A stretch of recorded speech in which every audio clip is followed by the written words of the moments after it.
Ladies and gentlemen, I'd like to call to order the meeting of the Oklahoma City Economic Development Trust for February 23rd, 2010, and welcome you all here today. The first item on our agenda after the call to order is the approval of the minutes of the January 26th meeting, and these minutes have been distributed to the trustees previously. Are there any corrections or additions to the minutes that have been provided to you all? Chair would entertain a motion for approval. Second. Now, you guys have a heavy load to carry this time. You realize that. All those in favor say aye. Aye. Minutes are approved.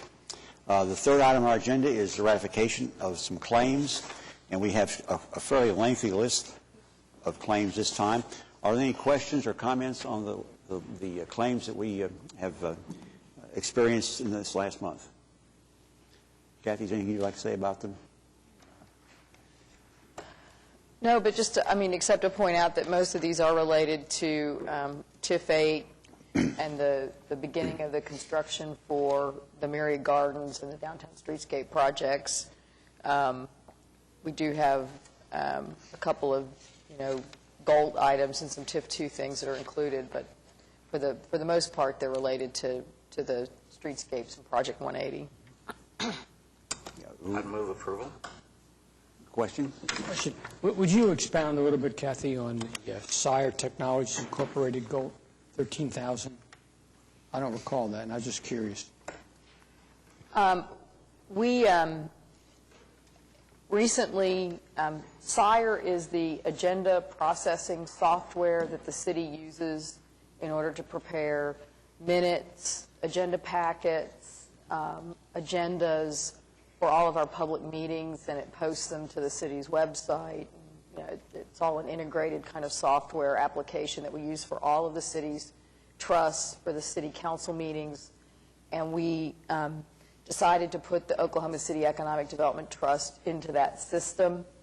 And this is the funding to provide, to put OCEDT onto Sire.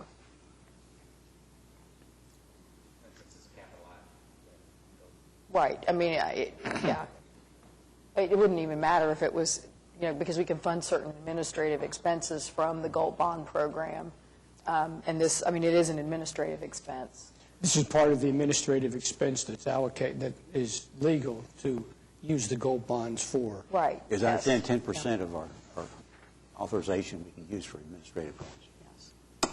Speaking of that, the way the system works now, I was telling Curtis save the paper from my account because it's very streamlined to be able to go to OKC.gov and just pull up every attachment and all the paperwork we normally have. So, efficient system. And all of the city, all of our city meetings are there, all the commission meetings, everything now. And it is a very streamlined system. Any further comments or questions on the claims? The chair would entertain a motion approving the claims. All those in favor say aye. Aye. Motion carried. Item number 4 is a series of items that are slated for individual consideration. And the first item, 4A, is a preliminary engineering report, project MC 0396, project 180, streetscape. Laura, are you going to do that for us?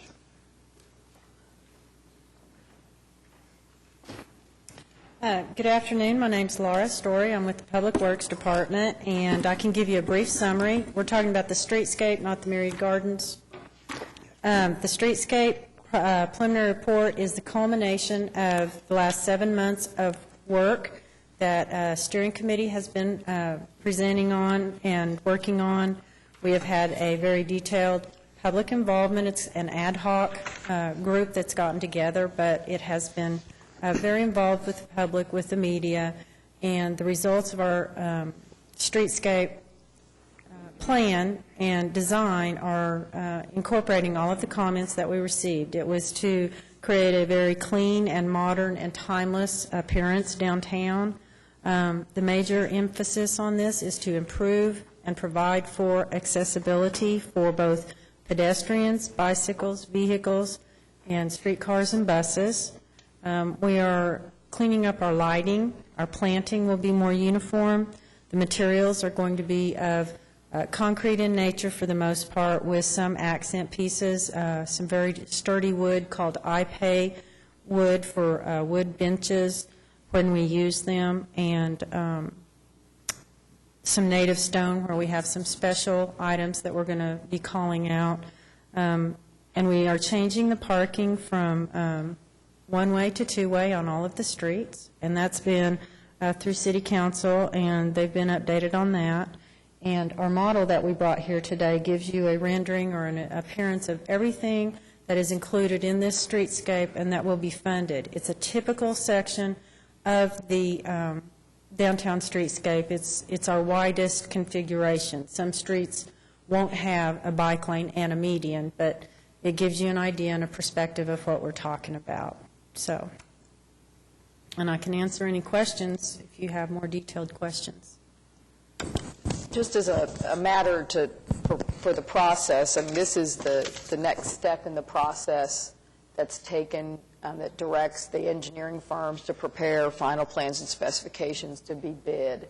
So, I mean, this is a step in the usual city process for these types of construction projects. So what will happen next is we'll prepare the final plans and specifications, and those will be let out to bid according to the schedule that's in the TIF 8 implementation agreement. So I just want to make sure that you all understood that this is our usual city process, and that this is one of the steps in that process.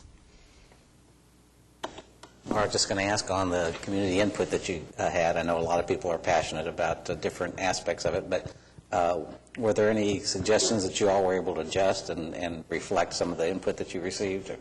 We are extensively studying the LED lights, and OG&E, Tyler Advertising, the city, we are all working together to come up with a test spot to evaluate LED lights. I think that was expedited as a result of the conversations through this project. I think that's the biggest issue that you would see from the last 7 months that's going to be outside of this project, so to speak. But we're still not decided on the fixture, the lamp bulb. We have the design of the light pole, but we don't have the bulb fully settled yet. One other reason I was asking, I think it'd be great if we're able to keep, not to create more work for you, but just a side list of suggestions that come in that work out that may not have been in the original plan, mostly because I think sometimes people feel that things that are done are imposed on them, and I found that usually the city's been more flexible than people might anticipate. So it'd be good to showcase that to folks so they can continue the dialogue and engagement in the future. I'm sure we have a record, and we can dig through that and produce One more on some your of that. list, sorry. Yeah. Thank you. Are there any other questions? Laura, thank you very much. You're on again now for the update on the Myriad Gardens. So I'll just stay right here. Okay. The other project that we're here to issue a preliminary report on, and one thing I might add is the preliminary report for the streetscape, that covers all future construction projects. That's setting out our preliminary designs for all of them. You will see individual construction contracts come before you with specific project limits that are to be constructed with each packet from this point forward. The Myriad Gardens is the preliminary report, but that will be issued in a couple of construction packages for earthwork, for the plantings, and for the architectural portions of it. So it's a little bit different. It's more succinct in its packaging for the construction part of it. It's a 15-acre park. We have a 2,500 person event space. We have a new renovated Minder's Garden with this. Our seasonal plaza on the east can be converted from a summertime configuration with a reflecting pool to an ice skating rink in the wintertime that can easily skate 200 people. We have a 3,500 square foot, 35,000 square foot children's garden included in this. And we are improving the visibility, accessibility, and increasing the number of programming opportunities for the Myriad Gardens so that it becomes a more heavily used urban garden, and it emphasizes our botanical features in that garden as well. This preliminary report covers the irrigation, site lighting. We have a very nice site plan for site lighting, different types of uplighting, path lighting, Of course, the Crystal Bridge has some lighting in it with its reglazing project that's going on, and some attractive paving features with lithocrete, which is a little bit fancier concrete. It's still very durable and affordable, but it looks a little fancier than just our normal concrete. And we intend to go to construction right after the Arts Festival and complete for a grand reopening the following Arts Festival in 2011. And the one potential unfinished part will be the interiors of the buildings. We'll have the exteriors done, and it'll appear to the general public that, you know, they get to use their new garden now. And with that, I can answer some questions. Well, as I was looking at all the different pages and then came to seeing that it'd be done within a year's time, I thought, great, I don't have to wait too long. But from a contractor standpoint in the construction work, are there incentives built in to meet those timelines for the contractors, or penalties if not? When we've been discussing this with our consultant, who recently finished a part just like this in L.A., or very, very similar to this, same characteristics, it was an existing garden, tree preservation, he assured us that they finished ahead of schedule. It was a 12-month contract. We're not as concerned about that schedule as we are maybe the streetscapes with the number of unknowns. All of our contracts will have some type of clause to encourage and increase productivity on the contractor's part and our ability to enforce those contracts so that we stay on schedule. It's a very small group of people that will be working on this, so the explanation and getting all of the learning curve up to speed, so to speak, will be easier to handle on this project. We'll be doing some very tight contracts for all of the construction. Thank you. Thank you very much. You're welcome. The next item on our agenda is probably going to require some explanation. I challenge anybody who's read the paragraph to tell me exactly what it means. But in my conversation with Brett yesterday, he indicated he would be ready to explain all this to us. 25 words or less.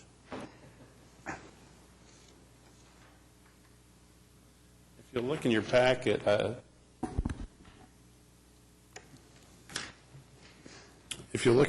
here on the Scriven loan structure, I handed out a diagram for you to go over this rather briefly, and I put it in colors just to help describe it. Initially, when we did the Scriven project, the Oklahoma City Redevelopment Authority was the entity that was designated to carry out TIF number 2 duties. And with that, what happened initially is J.P. Morgan issued a note to the Oklahoma City Public Property Authority. The Oklahoma City Public Property Authority then loaned funds to the Oklahoma City Redevelopment Authority, which in turn, in box 3, or the green box, issued a note back to the PPA, but then it contributed those funds to the Scriven Hotel project. And at that time, the Oklahoma City Economic Development Trust did not exist, and the plan was for the Oklahoma City Redevelopment Authority to issue tax anticipation notes in the future, take the proceeds from that note, and pay back to the OCPPA, who could then pay back J.P. Morgan Chase. Well, in 2007, the Oklahoma City Economic Development, in February of 2007, the Scriven Hotel opened.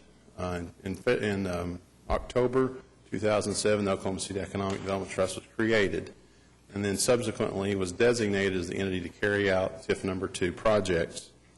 And with that, all the TIF revenue then was designated to go to this trust instead of the Oklahoma City Redevelopment Authority, so therefore they didn't have the means to repay OCPPA.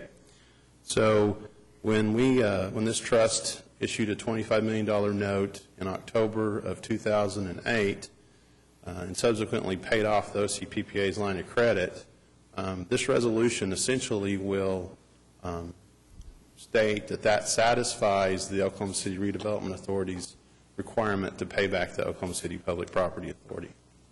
I think that was a little bit more than 25 words, but I tried. You did a great job. Right? And I think one of the important things we need to point out there's no GOLT money involved in this. No, sir, this is purely flow of TIF funds. TIF money. Okay. Are there any questions? Yeah. I just want to, I was at the meeting where the other side was talking about doing this, and somebody made the comment that this money did not have to be paid back. This money is all, J.P. Morgan has gotten paid. That's correct. And the OCPPA has been made whole. Correct. And eventually, this money that we now have, will, this obligation will be paid off in TIF revenues over the next period of time. That's correct. Thank you. Good point. I think Larry got it in 25 words. Well, the chair would entertain a motion approving this joint resolution. Okay. All those in favor say aye. Thank you. And our secretary advised me that I screwed up again, and I should have asked for a vote receiving the reports that Laura presented. So the chair would entertain a motion to approve the item A, which was the Streetscape 180. All those in favor say aye. Aye. Reports received. The second motion the chair would entertain would be to receive the report dealing with the Myriad Gardens. Okay. All those in favor say aye. Aye. Very good. Thank you, Laura. Now it's official. See, we could. Okay. Next item on our agenda.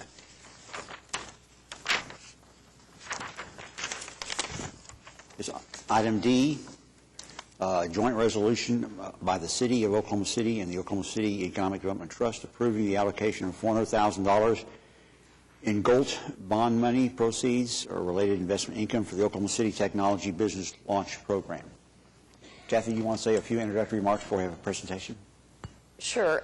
This is a program that is sponsored by I2E to create a business launch initiative or a incubator project for Oklahoma City for other kinds of technology projects beyond some of the bioscience incubators that are already in place.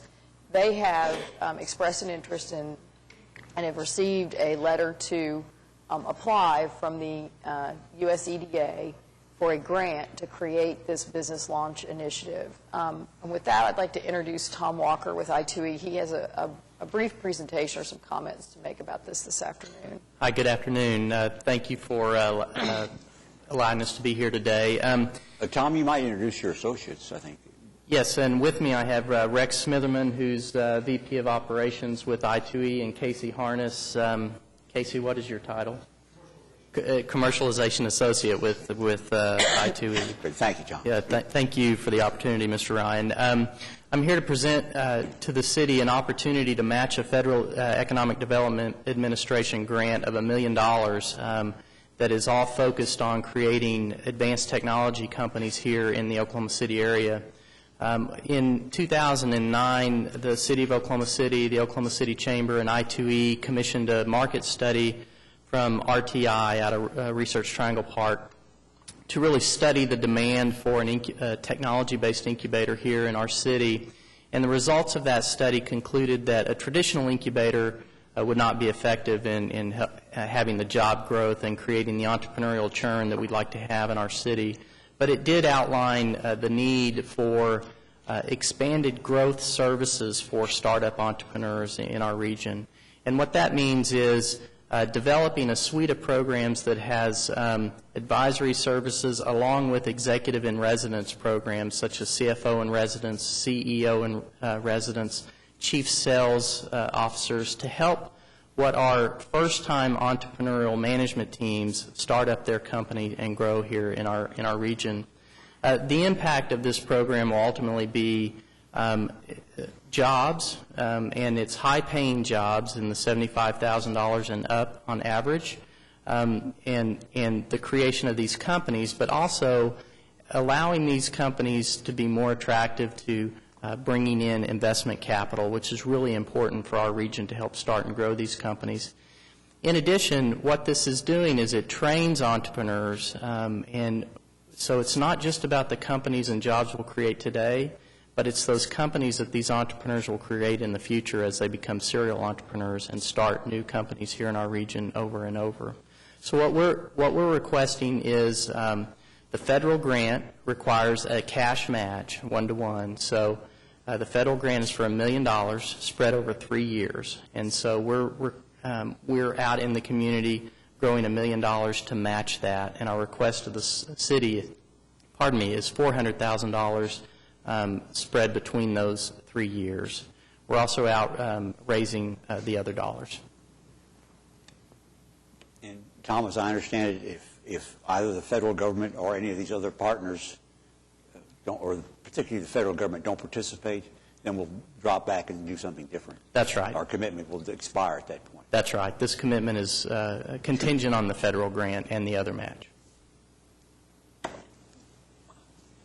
Tom, when you outlined it earlier, too, there's benchmarks that you're expecting to see how performance actually demonstrates itself over time, obviously, on how the concept's working, right? Absolutely. And, you know, we have a robust system for tracking progress of these companies, and that's part of our annual process. We call it the tipping point, Mr. Lopez. We look not only at the jobs that these will impact in year one, because the study showed that we can support 10 to 15 new companies each year in the region. And so, you know, those companies on average have 3 to 5 jobs that will impact year one. But as you go into year 2, 3, the tipping point, on average, these companies typically have 18 to 25 jobs at that stage and $3 million in revenue. So it's a rapid growth, and this whole design is how we attach these services at an early stage in the company's life to help accelerate that growth. I'm glad you said services, too, because what this would help fund is services. It's not bricks and mortar or no subsidized lease or that kind of thing. That's an excellent point. This is service-based. This is a service-based. Thank you. One of the things I wanted to add was that we have, as a part of our incentive programs, the Emerging Technologies Program, which right now is a forgivable loan program. And one of the ways that when Tom first came to us and talked to us about this, that I looked at it was as a way to put some more tools in our toolbox to help these smaller new companies get started in a way that was less risky than maybe a forgivable loan program could be. You know, I think it spreads the risk over, you know, the $100,000 that we might loan one company, we can spread it over 10 or 15 companies in any given year and help them be successful. And I think it's important that we have a variety of ways to help build entrepreneurship in Oklahoma City. And the other thing I wanted to say is that it's a process kind of thing, but what if the EDA accepts the application, we'll come back with an agreement that spells out some of those performance-based requirements and results that we expect to see from the program, and that agreement will be between the trust and I2E to solidify that relationship. So I just wanted to point out those kind of process things. Tom, I didn't mean to interrupt you, but if you got anything else to say, we'd be delighted. Happy to answer any questions. Are there any questions? Not a question, but just a suggestion that, you know, when the Oklahoma City Chamber did one of its best practices trips to Kansas City, it might be good to keep the Kauffman Foundation there since they're so focused on entrepreneurship, aware of what's happening and something they may want to track and maybe help fund at some point. We'll do that. Good suggestion. And Tom, you'll be prepared to periodically report back to the trust? Absolutely. As to the progress? Do you anticipate any shortage of venture capital as these companies grow? Mr. Chairman, there's always a shortage of venture capital. A significant shortage. There's always a significant shortage of venture capital. For good projects, you can generally find one. Yeah, exactly. Larry?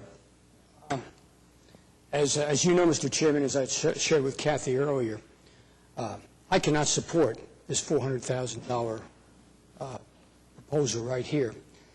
And I've read, and I thank you, Kathy, and I don't know whether you've read this, Pat or Dave, the Oklahoma City Advanced Technology Incubator Market Demand Study that RTI prepared. I've gone through this in my perspective in great detail. One of the things that struck me, and you said it earlier, this is a approach to educate entrepreneurs. The GOLD bonds I don't see philosophically as being the vehicle to educate entrepreneurs. I see it as a job creation fund that the voters approved to accomplish that. And it doesn't match the paradigm that is in my mind when I voted for the gold bonds back in 2007 to create jobs, create primary jobs. I don't see that making that particular paradigm a match. I listed 4 companies that we're talking about. We want to start a company here. Hobby Lobby, Devon, Chesapeake, Sandridge, all multi-billion-dollar companies, if you will, that all got started here without an entrepreneur incubator approach. And so I don't see this as hampering us. So as a result, I just can't support it. Thank you, Mr. Chairman. Kathy, any further comments? Okay. Well, I share some of Larry's concerns, but at the same time, I've been an advocate of this trust being as aggressive as we can to create jobs. And I think if you look at the Presbyterian Health Foundation and the center they have over there, there have been a significant number of jobs created, and they're well-paid jobs. And we're being asked to invest, and I hate to use the term, but I'll be in the government now, a relatively small amount of money, $400,000, with the possibility of, if just one of those companies is successful, generating a significant amount of revenue, tax revenue for the city, having highly qualified, highly educated people come to the city and work. So I think there's a risk involved, but I think it's a risk that at least I'm willing to accept. And I appreciate Larry's comments, and like I say, I've shared some of the same concerns, but I've overcome them. So the chair would entertain a motion on the joint resolution. I'll make that motion in a sec, but I share Larry's interest, and I appreciate that he's keeping us focused on the jobs element. Right. But I think our expectation, too, is that those will be there. And from the standpoint of risk management, the notion that we're $400,000 out of a $2 million fund gives me some I think, upside to move forward. But at the same time, I think the translating everything, that's why I was asking about the metrics thing, back to jobs will be critical. By the time we make the final move, while it will have been reviewed by the EDA and by the other foundations who are hopefully will be involved, so there'll be several sets of eyes looking at this. And so as we go forward, we'll have some comfort that it's being reviewed consistently and constantly. So. And have other opportunities to go forward. Right. With that said, I'll go ahead and move approval. Second? I can do that, can I? Yes. Okay, good. Motion made and seconded. All those in favor say aye. Aye. Opposed? Motion carried. Thank you very much. Thank you. Thank you, Tom. Good luck. Well, and last but not least on our agenda is a report from the City Chamber on their quarterly foundation report for our economic development. Roy? Thank you, Mr. Chairman. Members of the Trust, thank you for the opportunity to present the second quarter report to you. You have a copy of the bound report. I'm not going to read it to you, but I did want to take just a minute to put the report into perspective and the relationship of this contract with the Trust, since this is the first time we're presenting to the Trust. In the past, we have presented to the City Council Economic Development Committee, which 2 out of 3 of you have been on that committee. Mr. Lopez has not been, but I want to make sure everyone kind of understands the kind of the parameters of this, as well as kind of why we do this and what this is all about. And we look forward to reporting and working with the Trust in the future. Just very briefly, I wanted to kind of frame this and the perspective of what is the Chamber of Commerce doing as it relates to economic development, and how does this fit into that structure. Well, we fundamentally think of ourselves as a product manager at the Greater Oklahoma City Chamber as it relates to economic development. By that I mean we focus on the product that we call Oklahoma City, and we focus on selling that product. And we focus on selling it to customers who create primary jobs. And so the programming that is involved in our agreement together is to address both of those, to help make this product more internationally competitive so that the customers out there who create the quality jobs not only get exposed to us, but we also get the opportunity to make a sale to them, and they create jobs here and bring investment from across the world here. So philosophically, that's how we operate. And just a couple things on the product development side. Oftentimes relates to space, having good property, both for commercial or retail or industrial, whatever. So we work on that. In whether it's sites, whether it's access to the market, whether it's talent that companies need, or whether it's suppliers, et cetera, all that goes into the mix. Now, the contract with the city doesn't address all of those individually, but I want you to know the whole complexity of this and kind of where these do fit in. In the product sales and marketing efforts, we do a lot of different things. We do call trips, we do trade shows, we do strategic conferences. We have an extensive public relations effort to get the image of Oklahoma City out there to the world, to get exposure in all forms of media so that corporate CEOs, decision makers, CFOs, real estate executives get a better image and an understanding of what this marketplace is. And we do direct advertising. For instance, we'll be doing some with the NCAA regionals that are in March. So there is some direct stuff that we do in addition to the indirect. There are about 6 components of our contract with the city. It covers business recruitment, business retention, expansion, marketing, public relations, image development, research, bioscience, and retail. The kind of final thing I wanted to mention to you was that there's significant leverage in your contract, because not only do we contract with the city to do these things, we also contract with the county to do things in aerospace, primarily as it relates to Tinker and FAA. And you leverage significantly with Forward Oklahoma City program, which is about $3.5 million a year that goes into economic development. And on top of that, the chamber puts money into economic development. When you add all that up for the roughly $898,000 from the city, you're getting between $3.5 to $4 million match to leverage those funds. The other thing unique about the contract is that, with the exception of our community and retail development component of the contract, which is maybe 20%, the rest of it, none of it is used for staff, overhead, personnel.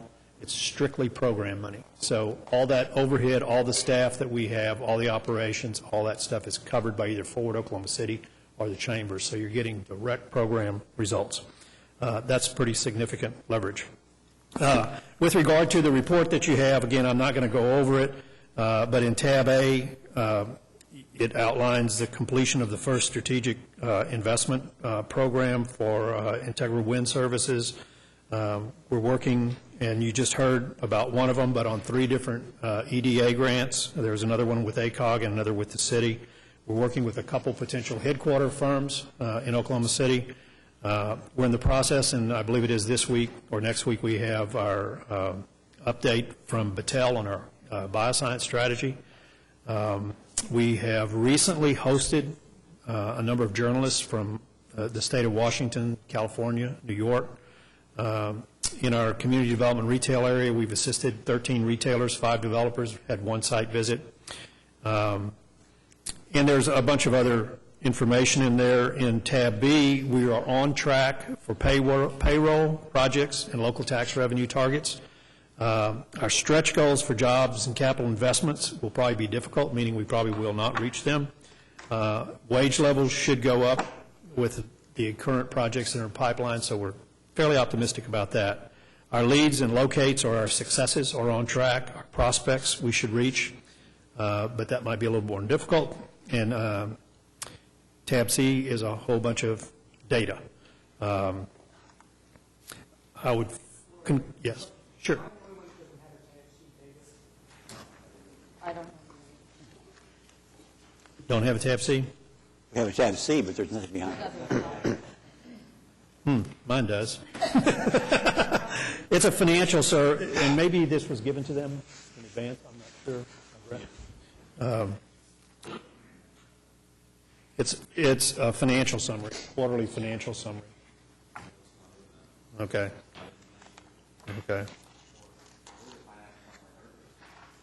Maybe it got slipped out of the wrong section, but it's a financial summary. It's a 1-page financial summary. No, this is actually what it looks like. Anyway, I'll make sure you get it. It's it's programmatically financial summary. Just the other things I was going to mention is that, as you would expect nationally, we're seeing things slower than what we would like to see them. Number of leads are down. We still, though, have a big consecutive mix of the kinds of things we're seeing. We see aviation, we see alternative energy manufacturing, other kinds of manufacturing. Of course, there was an announcement made recently on a new manufacturing facility. We're seeing shared service facilities, distribution facilities, customer service. We're also seeing shorter timelines, at least in terms of what they're saying, that they want to make decisions in 60, 90 days. Before it was always about 6 months or longer. So we're seeing those kind of trends.